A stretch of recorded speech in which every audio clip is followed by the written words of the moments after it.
പരിശുദ്ധ പരമദിവ്യകാരുണ്യ ഈശോയ്ക്ക് എന്നേരവും ആരാധനയും സ്തുതിയും പുകഴ്ചയും ഉണ്ടായിരിക്കട്ടെ. ഇന്ന് ഏപ്രിൽ മാസം 6-ാം തീയതി ഞായറാഴ്ച, നോമ്പുകാലത്തിലെ 6-ാം ഞായർ, 35-ാം ദിവസം.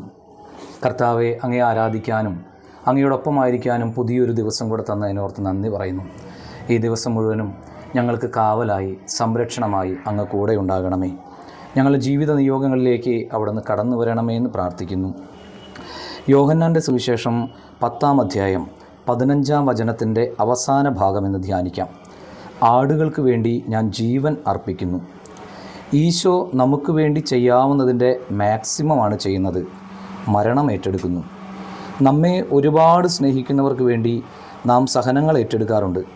പക്ഷേ ഒരു തരത്തിലും തന്നോട് ചേർന്ന് നിൽക്കാത്തവർക്കും ദ്രോഹിക്കുന്നവർക്കും ഒറ്റിക്കൊടുക്കുന്നവർക്കും വേണ്ടിയാണ് ഈശോ മരണം ഏറ്റെടുത്തത്. നമുക്ക് ഈശോയ്ക്ക് വേണ്ടി എന്തെങ്കിലുമൊക്കെ തിരിച്ചു ചെയ്യണ്ടേ? നോമ്പുകാലം തീരാൻ ഇനി വളരെ കുറച്ച് ദിവസങ്ങൾ മാത്രം. സമയം പാഴാക്കാതെ തിടുക്കത്തിൽ നന്മകൾ ചെയ്യാൻ നമുക്ക് ഒരുങ്ങാം. നമുക്ക് പ്രാർത്ഥിക്കാം.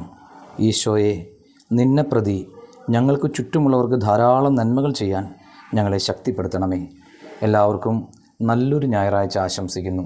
നമ്മുടെ കർത്താവ് ഈശോ മിശിഹായുടെ കൃപയും പിതാവായ ദൈവത്തിൻ്റെ സ്നേഹവും പരിശുദ്ധാത്മാവിൻ്റെ സഹവാസവും നാം എല്ലാവരോടും കൂടെ ഉണ്ടായിരിക്കട്ടെ, എപ്പോഴും എപ്പോഴും എന്നേക്കും. ആമീൻ.